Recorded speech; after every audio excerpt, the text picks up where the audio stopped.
Меня зовут Муравьева Людмила Николаевна. Я родилась в Ударском районе, в селе Чупрово.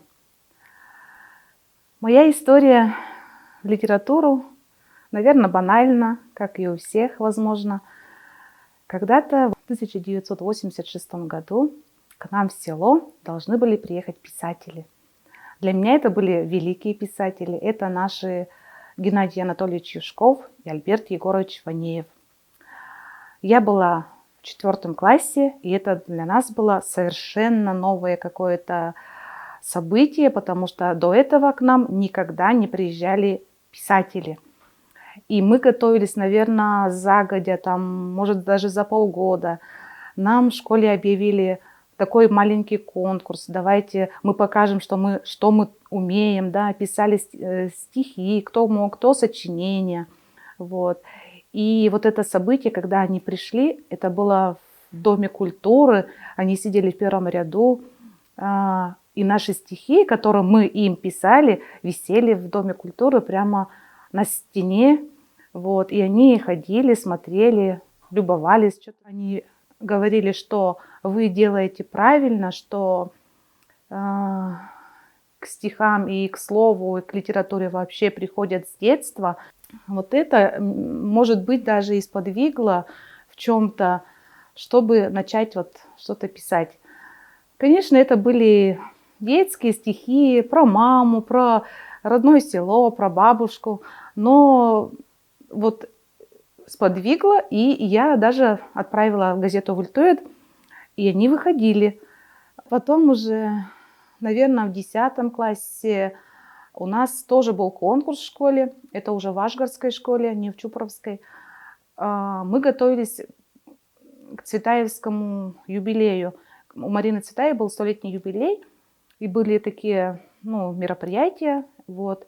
И так получилось, что наша школа выиграла что-то в этом конкурсе, и нам предстояло поехать на всероссийский конкурс, не конкурс, а всероссийский праздник, посвященный 100-летию Марины Цветаевой, всероссийский Цветаевский праздник.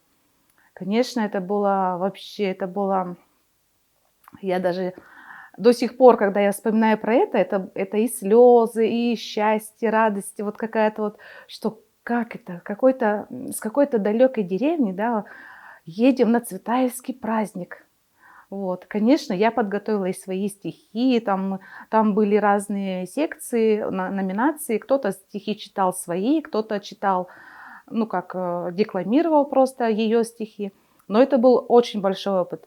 И, конечно, после этого праздника я подражала и Марине Цветаевой, вот до сих пор люблю, прям вот, и помню ее стихи. А дальше уже другая жизнь, может быть, это уже студенчество, мы ездили в экспедиции. Мы побывали в этом Коми-Пермяцком округе, мы побывали в Тюменской области. И там, конечно же, мы ставили студенты концерты. Но какой концерт без песни и стихов? Ну, конечно, кто у нас вот стихи писал, все они там свое что-то декламировали. Вот. Писали в тетрадки, так, для себя. Ну, особо я нигде не печаталась, но только в газете «Вольтует», было тоже и в Юлеге, вот, когда училась. Ну, вот сейчас вот в таком сборничке были стихи. Ну, что для меня слово? Конечно, это прежде всего, как мне говорила бабушка, надо за словом следить.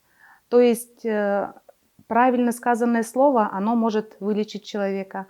А вот какое-то неправильное или не так сказанное слово может даже убить человека. Поэтому даже в стихах надо слова какие-то вот подбирать, наверное.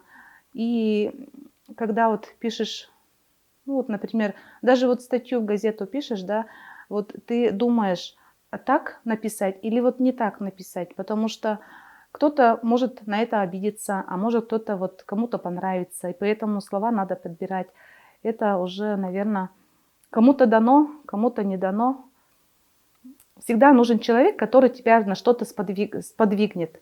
Вот этими учителя мои, мама, бабушка. А теперь в нашей жизни уже и мои коллеги, может, возможно, где-то что-то. Например, мероприятие надо провести. Ну, как же? Надо что-то вот придумать. И вот начинаешь, конечно, и в книгах поищешь, ну, иногда и свое что-то. Бывает, что необходимость.